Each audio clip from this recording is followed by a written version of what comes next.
one of the things that I'd like to share with Yeah. y'all is that like I have this like 3 strategies to own your yes and own your no. And part of that is kind of getting in touch with what do we actually feel. And it brings me back to that story with that got my boyfriend's therapist is I didn't know my yes, I didn't know my no. I knew other people's yes and other people's no. I was a master people pleaser. Nobody would know that when I was saying yes to something, it was for you. I wanted you to be happy. Welcome to the That's Where I'm At podcast. I'm Laura, happily divorced after spending years with a narcissist.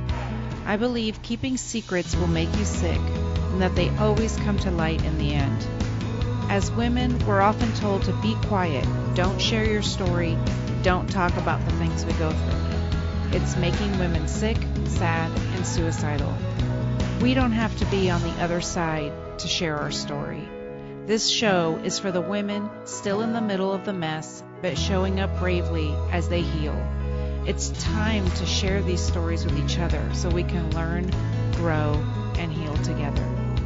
I'm Laura, and that's where I'm at.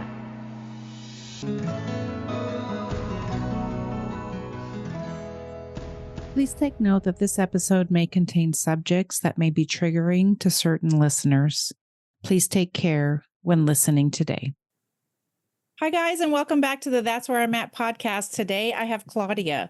Claudia is a longtime Chicago resident, a doggy mom to lovable Jason. I love that your dog is named after a person. It's a person name. An avid gardener, a lover of nature, and making things with clay. She's certified in emotional freedom technique, is a holistic mindset and lifestyle coach, and a yoga practitioner for 30 years.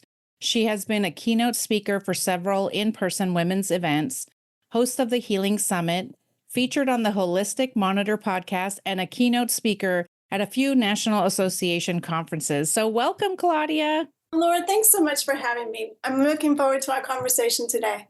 Me too. I'm so glad that you're here because I think, well, tell me what you talk about, but I think what we had talked about was our relationship with food and things like that before. And I was like, yeah, that'll resonate with everyone. It'll resonate with me. If no one enjoys it, at least I will. And that's what's most important. We'll have a good time here. That's right. So tell me what you usually speak on when you're speaking. So a couple of main topics, one of them being what you touched on, Yeah. food stress. That's a big one. Yeah. How we manage stress, particularly who I talk to are women. And a big thing for women is how do we manage our stress? How do we take care of ourselves? Mm-hmm. And one of the things that you and I've talked about is part of my past and something that you and I connected on is the challenges that I had with eating.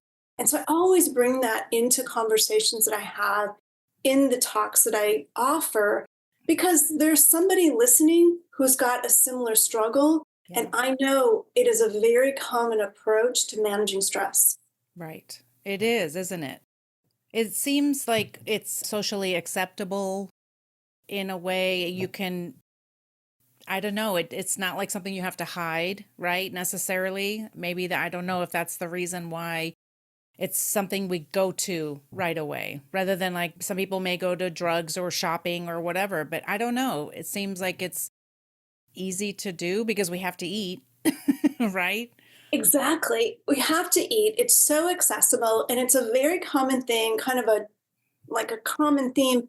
You'll see it in movies where they'll say, okay, classic example, and, Yes. and you might identify with this is like there's a breakup and somebody goes and grabs a quart of ice cream Yes. and starts eating. Yes. Right? It's a very common scene because it plays out in many people's lives. Yeah. Yeah. And so tell me how you got interested in talking about that. Tell me about your life experience with that. So it's kind of how I ended up doing what I do, right? Mm-hmm. I mean, my own challenges with eating started when I was young. I was probably about 10 years old when I started to realize that if I feel bad and I eat, I feel better. Oh, yeah. Right? And that was a connection that I made early on as a youngest child. So much going on in the house as a way to kind of manage my own struggles that I had as a kid and nobody around to really pay attention. Right. food is a great companion. And Right. so that was my beginning. And that actually stayed with me through so many stages of my life, through high school, the challenges of adolescence. Right. Food was my go to. Right. College, challenges, managing, the different stage of that, food was my go to. Yeah. And then in my 20s, when I had moved to a new city and I didn't really know anybody, food was my friend. Right. So food had been a constant companion for me in my life. And that kind of, for me, my part of my woman's cycle was dieting, stress dieting, and then I go back to the eating. And then the Yeah. stress eating brought weight on, so I go back to the dieting. So it was this constant kind of Yeah. vicious cycle. Right. When I was in about, I talked about, I felt like I was lucky. I was in my mid-20s and I Yeah. had this sort of wake up call that it's like, my dieting isn't working. Right. I need to do something else. Well, because dieting itself isn't something that is like a solution for anything, right? It's it seems like a temporary fix for a problem. And for me, I mean, I grew up around food and I mean, not food, obviously, but just that my mom was always on a diet or there were certain foods you weren't allowed to eat. What was bad? What was good? Things like that, right? I don't know why we put labels on these things, right? That's what I was definitely taught. And so that I carried that over into my life and still working on it. We're looking for some mindset, always working on mindset changes. That's for sure. And that's the thing. So that culture that we Yeah. grow up in as children, we see adults in our life, the women that we, admire Yeah. or don't, but it's still it's in our blood. Yeah. Oh, women diet, it's a thing. I mean, I know for me when I was Right. growing up, like, the magazines were all about dieting, all about weight, Yes. all Yes. that stuff. And so it was part of, as you said in the beginning, it's acceptable. It's what people do. Right. What I came to within myself was this is an approach that doesn't work. I'm Right. still miserable. And that's what I was left with, was really dealing with my emotional state. Right. And when I started to deal with my emotional state, I realized, okay, for me, food and dieting, it's way bigger than that. It's a way bigger Right. conversation and story than that. Yeah. And when I addressed that and handled that, my relationship with eating, myself, my life started to change. So you had given me a little story about you being in your boyfriend's therapist's office. But I okay, I think it's funny. You have to tell the story. But I'm not laughing at you. Oh, I totally get it. I am totally, But it took how me, old were you? How old were you at this time? yeah. So you and I had this conversation. So I was 26 years old and it was when Okay. the light bulb that went off. So this is where I was at and the kind of work that I do now. But when I was at my own life was that I so didn't know myself. Yeah. 26 years old. I was with my boyfriend. He has a therapist. And he's like, you clearly are having issues. Why don't you go see my therapist? Okay. I'm glad you didn't get super offended by that. I could see where you could and be like, what? He was right. I was having issues. I was struggling. I Of mean, course. Yeah. right. So the guy says to me, the therapist says to me, so why are you here? What's the problem? And that's when I was like, well, Laura, I say to him, I'm like, I don't know how to make my parents happy and my boyfriend happy at the same time. Right. And he Right. looks at me and I could see that there was something about that statement I made that was like really off. That statement was off. But that's the world I was operating in, so separate from who I am, what I need. I'm trying to Yes. please him and them. Yes. See? I'm not even in the equation. No. No. You're not worrying.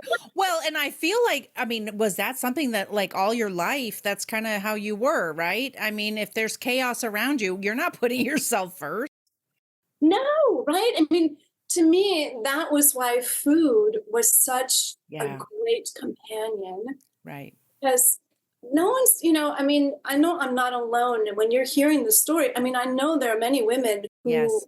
and I'd say probably men too, who hear this story and think, oh my God, I had a childhood not that different from that, where there's adults are not paying attention. Yeah. Right. And so thankfully, the food was readily available. Yes. And I was smart enough. What could have been worse. I mean, Yeah. and it really worked for me. It pacified my anxiety, my Right. sadness, my loneliness, Right. and it helped me get through a really challenging time. And it made me think when you were saying it really was pacifying that and helping that way you were feeling. It could be when this is just something that came to my mind. And this could be my own issue, but so I guess I'm just going to tell everybody. Well, whatever. I spend all the time telling all my business on this podcast, so why not add this? Well, Yeah. just think about it. Maybe I'm off, maybe I'm not. You tell me. If you're going on a diet, that means you're going to maybe deprive yourself of something that has helped you. And that could be like a trigger or almost like a sadness. I don't know. That's what came to my mind. If this had always pacified you and now you're going to deny yourself. So I could see why it was, maybe if it was hard to get to stop whatever, eating a certain way or whatever. Does that make any sense? Well, it does. And it actually, I mean, what you're saying really does make sense. So I've done a lot of work with myself on this and healed much Yeah. of that. And it's thankfully, it's no longer it's not present in my life today. That is not how I manage my feelings. Yes. Um, but when I work with clients, I have them write a letter to food, like say goodbye to your best friend. Yes. It is your best friend. It's Wow. been your best friend. It's Wow. not just food. Yeah. Right. It's such an emotional thing, right? Yes. Yeah, it's been that comforter. It's been all those things. Oh, wow. That's so interesting that you do that. Wow. Yeah. Yeah, because there is a deeper issue. I know for me there is. I'm kind of working on that with somebody because there's something going on here. I mean, it's been a lot of years. I'm 56. Of course, there's a lot of junk to go through. But it doesn't matter. I'm going to keep going through it because if something's coming up for me, I always look at it and say, what's this? Let's clean it up. Good for you, because that is the way. I mean, and that's what I tell my clients. This is the way, Yeah. the only way out is through. Okay. You cannot I love that. just, right? You can't, I've said this to before. I said, you can't put a happy face. There's a line that says you can't put a happy face in an empty tank. If Yes. the tank is empty, you got to look at it and go, hey, I guess I need gas. Yes. Yes. If we're feeling pain or misery, we got to look at it. What's going on? Right. Not Right. pretend everything is fine. That's Right. not how we get better. I love that idea of the happy face on the gas tank because if you really envisioned your gas tank and you're like, I have this happy face sticker, I'll just put it on there. So now I feel better, right? And how many times have we done that? Even when we're encouraged to, we'll just think happy thoughts or whatever. And it's like, okay, but my tank, like you say, is still empty. And there's something there that needs to be filled. And it's not getting filled with me thinking happy thoughts or sticking a sticker on it. No. And which is what leads me to, I'm not opposed to affirmations. They have their place. And I think that Yes. used in the right way, they work. Yes. But an affirmation over a feeling that is pain or misery, Yeah. and then people say affirmations don't work. Yeah. Right. And so it really is. We have to heal what's coming up within us Right. and not pretend we don't feel that way. Because I grew up in a house that people would say, just put a smile on your face. Yeah. Yes. I did that life. And Right. you'll see, I think when we start to do our own personal growth work, you'll see where people look plastic because they have a smile on their face, but they're so tight. Right. It's stress, but Yeah. like everything's fine. It's like, hey, you can see, it's not fine. Exactly. It's so funny because I was a speech therapist, so I just know a lot. I know way too much from the brain down to the pelvis. I know way too much. But one of the things is if your eyes don't wrinkle when you smile, people don't want to wrinkle if you don't, that it's actually a sign you're not actually happy. And it's like some sociopaths don't wrinkle their eyes when they smile.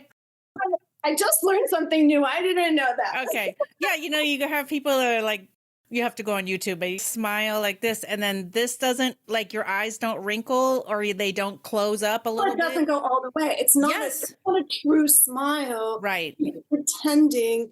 It's like, and that's really kind of goes back to that put a smile in a happy tank. Yeah. As many times we grow up in cultures, Yes. family cultures, religious cultures, where it says, don't talk about what's going on. Right. You don't get to feel it. You don't get to own it. You pretend everything's fine. But when inside, and this really was my experience, when inside, like on the outside, I was an average overweight person, but I wasn't obese. So nobody would say, oh, she's got Okay. a weight problem. Yeah. It was an average person who was overweight. But inside, it's not the outside, it's inside. I was miserable. Right. And that's the difference, because I grew up in a place where people just said, we don't care how you feel because we're not dealing with Right. Exactly. And so are you, and I don't know if you are because I don't know enough about what you do. So tell us, but are you working on the subconscious as well? Is that part of it? Because I know how important that's, like, the majority of what we're thinking, right? The that. subconscious. Right. So you mentioned in the beginning that I'm certified in EFT, which Yes. I am. So those, when you're listening to this, you're saying EFT, what is that? Right. So you've heard it as tapping, and EFT stands for Emotional Freedom Technique. Okay. So we're freeing ourselves from the emotions that are trapped in our subconscious mind. And so when we don't deal with these ideas, long held beliefs, patterns that play out in our lives, they keep repeating. It's kind of like, I don't know why, but I can't. I mean, food's one of them. It's like, I don't know why I can't stop. I walk into my mother's house, I can't stop eating. Yeah. Right? Or I'm around this friend and I don't know why, but I just can't stop eating, or I can't stop smoking, or I just, I'm drinking. Yes. So unless we deal with what we're feeling at a subconscious level or believing or thinking, Okay. things don't really change on the outside. That's really interesting. And so the tapping helps with that kind of thing. Right. So and you walk them through. Tell us you don't have to tell us all your secrets, but tell us a little bit. They can connect with you if they want to know all the secrets. I'd love to connect with you about my secrets. So I'll tell you, so one of the things that I'd like to share with y'all is that, like, I have this, like, 3 strategies to own your yes and own your no. And part of that is kind of getting in touch with what do we actually feel. And it brings me back to that story with that got my boyfriend's therapist, is I didn't know my yes, I didn't know my no. Right. I knew other people's yes and other people's no. Right. I was a master people pleaser. Nobody would know that when I was saying yes to something, it was for you. I wanted you to be happy. Right. It's nothing to do with what I wanted to do. Oh, I'm sure people are resonating with that. I totally get it. And I'm a recovering people pleaser, so I totally get it. It doesn't matter as long as you're happy. I mean, I'm not that way anymore. I have more boundaries, but I totally relate. Yeah, right. And it's so that idea of when I take people through tapping experience, it's allowing them to say what they don't allow themselves to say. Okay. So in the tapping experience is that we bring up the negative, and people say, well, why would I want to bring up the negative? Isn't that just reinforcing it? Wow. And that is a common complaint people have, because it's like, well, I've been not wanting to look at that. I'm like, well, okay, we don't bring that up. You keep repeating it. Right. So it's coming up anyway. So how is that working for you? Yes. Yes. So I give people permission to say what they don't want to say. Maybe it's like, and here's the thing is that, so I was working with a client who's like, it's not permanent. It's passing thoughts. So it could be, oh God, I hate my husband. I just wish I wasn't here. But she might actually, it's not that she doesn't want to be married. It's that in that time, in that place, I wish I wasn't here and I didn't have to deal with you because you're making my life hard. Yes. But she doesn't really want to get divorced. Overall, but in that moment, so she doesn't want to own it. Right. gets pushed down, and then she feels more and more resentful. Yes. So it's giving my clients space, bring up that shit that you don't want anyone Right. hear or know about. Right. Are you feeling trapped in a relationship that leaves you questioning your worth and sanity? Have you noticed the red flags and decided you can't live one more day in a toxic environment? Whether you've just left or are considering leaving a narcissistic partner, the book, Married to a Nice Guy, Getting Over Narcissistic Abuse is here to guide and support you. In this candid memoir, I share my 33-year struggle in a marriage to a nice guy that was marked by emotional manipulation and abuse, revealing how I broke free and reclaimed my life. If you've been waiting for a sign, this book is it. If you've ever felt isolated, confused, or hopeless in your relationship, Married to a Nice Guy, Getting Over Narcissistic Abuse offers the understanding and guidance you need to break free and start your journey to healing. You are not alone, and you deserve a life filled with love, respect, and happiness. Order your copy today and take the first step towards reclaiming your life. I remember being in that place when we brought our son home from college years ago, and he knows I talk about this. He's given me permission. And that one of the things was I said, I hate the way he's making me feel. I hate him right now because he was on drugs and alcohol and ruining our family life. And that's how I felt, right? And my husband was like, you can't say stuff like that. And I was like, the hell I can't. Yes, I can. But I didn't know what to do with that information other than I was so angry. And so I went to talk therapy, and I've also done tapping, which I love because I love doing the negative things like you're saying. I hate this. And then tapping through it and getting rid of it because I told my holistic therapist that I was doing tapping with, I said, I have to tell you, some of those techniques where you do positive, like imagine you're on the beach and you're tapping through. I'm like, it's ruining the beach for me. Because I'm trying to, like, I'm in a bad mood or I'm having a terrible thought like I hate him or whatever, right? And then I'm supposed to think about the beach? No, I don't want to. I don't know, that's how I was feeling. And so when I learned about that I could say the negative things to get it out of my body, I was like, okay, I'm doing this. This feels so much better. Yes, because you have free reign to say it. Yes. And just like your ex-husband said, don't say that. And Right. how many of us have been told, don't say that? Yes. Right. And I mean, there's guilt, there's shame. I shouldn't feel this way. He's my son. Or I shouldn't feel this way. It's my daughter. It's my mother. It's my mother-in-law. And it's like, Right. okay, well, maybe that's what you were told, but that's how you feel. Yes.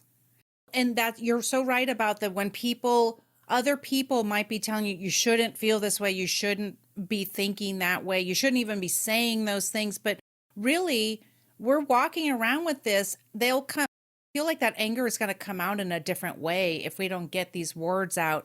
And that's how I felt when I decided to go to therapy and just say, I just want to be able to be in a safe place where I say, I hate this situation that I'm in right now. I cannot stand it. And so I was very thankful that I was able to go to a safe place with a therapist to talk like that. And then her walk me through some things to really help me so that I didn't go home and then still be talking that way. I just knew, hey, I'm going to go talk about it in that safe place. So it's so great that you offer a safe place, a judgment-free zone, I'm assuming, Claudia. Yes, indeed. And one of the things that my clients always say is that, I feel like I can say anything here. Yes. Because, I tell them anything that you're feeling or anything you've done or are doing, I've done too. Right. Right. So it's not as if, I've gotten to where I am because I've gone through all of that shit to get here. Mm-hmm. Again, it's not pretending. It's through the willingness to have some really dark nights, to be willing to feel the pain, to be willing to cry about it, to be willing to own it, to be vulnerable and go, I'm struggling. And through that comes the other side. Right. I like what you said when we were talking before that you said, can you imagine what life would be like if you were authentically you? instead of constantly living life based on everyone else's judgments and expectations of you. I mean, that is so profound. I am telling you. I'll probably end up posting that for you when I put your thank you thing up today, but I'm telling you, that's really profound because I think a lot of us, I know that that's like one of the biggest things people on their deathbed, right? That they say, I wish I would have lived life for me rather than for everyone else. Yeah. And so, what would that look like if we actually did some work, doing some work with, like, say, with you? What would that look like? But I want to ask, and I ask everybody who does any kind of work with others, I always ask this because I know it's not a scary thing, but if people have never done this kind of thing, tell us a little bit about how it's not so horribly scary to actually come to you and say these deep, dark things like, I hate my child, you know what I mean? Or I hate my husband, because you are offering a safe place, but sometimes looking at things that are hard or digging things up that we have buried under cheesecake and things, you know what I mean? Like we've buried them good down there. Yeah. Tell me a little bit about how you make it a safe place for us to be able to talk to you about it. And You're how it's so not right. You're so right, right? It is, and I'd say it is buried between underneath cheesecake and ice cream and, lots of yeah. brown. So the beginning is that kind of like what you do, I'd say in your podcast, is that it's a conversation, Yeah. right? So I am somebody like what I know about myself is that I've told my story for a long time now. So it feels, for me, sharing my story is a way of allowing someone else to connect to their own story. I know that through my story, somebody else feels their story. Yes. And I know that for my own journey, and it has been a journey, is that I couldn't say everything right away. Like I wasn't there. Right. Right. And so that's what I would encourage your listening to go. You're saying, I couldn't say all that. It's like, it's a process. Okay. It's a Yeah. process of unraveling. Yeah. And I would say that every person who I talk to is at a different stage of willingness of being vulnerable, especially when you've not shared it with anybody else. Yeah. Is that it feels like it comes out like in a dribble and it's not a constant stream. Yeah. And I've been working with a woman who's 67 years old, right? So she's not new to this. She's not new to having issues, to having a story. And she said, like finding words for things is not her strength. Yeah. She's a very internalized person. Yeah. And so when I first talked to her, there was so little of her story that she was willing to divulge, I would Yeah. say. And, Yeah. and then over time, more and more came out. So I would say that how it's not a scary place is that it is not my job to, kind of what comes to mind is like, it's not a plunger. It's like, I'm not plunging all the shit to the surface. Yes. Okay. That's great. It's an unraveling, it's an unfolding, it's a beginning. Yeah. And I would say working with me is not a one and done. Right. It's a process. Right. And so I offer an introductory conversation. Let's start there. I will take somebody through a series of questions that allows them to reveal themselves to themselves. Yes. So that they can start to get a little bit of clarity on their own story. Yeah. And a little bit of understanding about, I understand why I'm here and I'm struggling to get over here. Yeah. And my experience is that every person I've worked with has said to me, I don't feel judged and I feel like I'm in a safe. That's great. So, well, that's definitely what you need. And I like that you were saying that it's a process and that it might come out in a dribble, right? You're not sitting there, hello, tell me all your deep, dark secrets, which I think people do think that that's going to happen. And I know that every therapy I've been to, every kind of anything that I've ever been to, well, it's like like say you went to an exercise program, they're not expecting you to run a marathon that day, right? They're training you. And so for you to have a safe place to say, well, this is bothering me, and maybe that's not the biggest thing, but that's a start, and that's good enough. Exactly. And that's such a good point that you just made is that I usually tell people that what they think is the problem is usually not the problem, Yeah. but it's what's presenting and it's enough to get someone to take action. Yeah. Yeah. And that was my experience is that internally I was in enough pain that I was willing to say, there must be a better way. Right. And when you're listening and hearing that, gosh, there must be a better way, could be happy instead of living, there's that line of living a life of quiet desperation. Uh, Right. it's not a good feeling. Right. Or waiting until what? Many of us spend our life saying, well, when this happens, I think I'll be happy. When this happens, I'll be happy. But it's like, I knew I lived a life like that. And it's like, what was I waiting for? Waiting for what? It didn't matter. When my kids are older, if you're stuck in toddler land, right, with all your little toddlers and you feel like you can't even breathe. When they're this age, it'll be better. When they're this age, no, it's like, it's time to be happy now and just imagine the quality of your life. And I thought that was so great what you said about living life authentic, like if you were authentically you, right? That to me, I just love it so much because I spent so many years not doing that. And when I started doing that, and it's like now I know who I am and what I believe in. I can say no to people or I can say yes and be okay with it and That's not expected to be saying yes. Yes. And that's it. And it's giving yourself, ourselves, permission to say yes when we feel yes. Yeah. And our yes really is exuberant, like, yes, I want to do that. Right. Or to really feel the no and go, I'm going to say yes anyway, because Right. I Right. don't want to deal with the repercussion. I don't Right. want to deal with the guilt or shame that people have. You're not going to come. What's wrong with you? You don't want to, whatever the story is. Right. Right. It's like, I really don't want to do that. And I'm going to say, no, I don't want to do that. Yes. I had a conversation with somebody and I said no to something and I was like, I just said no. That was it. And I kind of had this look on my face like, because it was kind of a rude question. I don't want to say what it was here, but it was kind of a rude question. I just said no. And they just kept pushing me. And I said it again. I don't remember what else I said, but I said to my therapist, I'm like, what else could I have said? Because they were pushing me. And she said, you could have said, let's just leave it at that. It's no.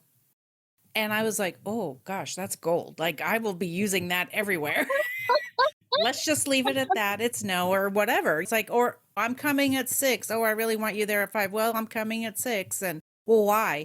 And that's the thing is people think that when we'll just call someone who's bullying you into an answer, you don't have to answer them, even if they're saying, why can't you do it? Why can't you be there? It's like, we don't have to we can say, let's just leave it at that. That's what I'm doing. And if people think you're difficult, well, people think you're difficult. Exactly. And Too bad. true. And I think that's the thing is that people's so many times, and I know I did this as a full pleaser, Yeah. I wanted managing somebody else's impression. Yes. And the truth is, people are going to think what they're going to think. Even if I did everything somebody wanted, they're still going to have issues with me. I've said this for I don't know how many years.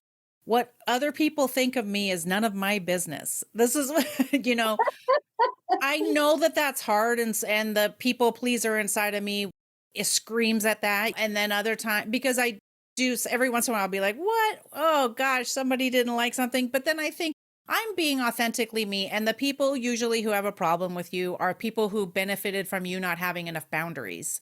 And so those are the people that took advantage and the people who are going to fight you the most when you do start setting a boundary. So I just love that you are helping people get free all from everything, so that we can be our best and authentic self. I just love that. Well, I'm so glad because it has been so freeing in my life, Yeah, and it's so really heartwarming. And to see my clients start to shift and change and be who they really want to be instead yeah, of who they thought they should be. exactly. That's beautiful. Well, I was going to ask you if there's anything that you wanted to leave us with. I kind of gave your whole can you imagine what life would look like thing away, but I liked it too much, so I had to say it. Is there anything you would like to leave us with before we say goodbye today?